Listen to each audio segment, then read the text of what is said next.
हर हर महादेव। नमस्कार दोस्तों, आप सब कैसे हैं? आई होप आप सब स्वस्थ और अच्छे होंगे। आप सभी का मेरे यूट्यूब चैनल पर स्वागत है। आप सभी का महाशिवरात्रि पर्व की हार्दिक शुभकामनाएं। हर हर महादेव। तो महाशिवरात्रि पर्व के एक दिन आगे ही माता पार्वती और शिव जी को हल्दी लगाया गया है, हल्दी का रस्म हुआ है।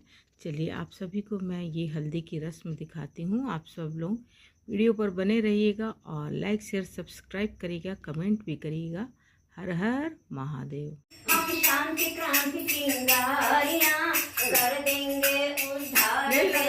तो दोस्तों, शिव जी को आज एक दिन पहले हल्दी लगता है। शिव और माता पार्वती को हल्दी लगाया जा रहा है क्योंकि फिर कल उनकी शादी होगी।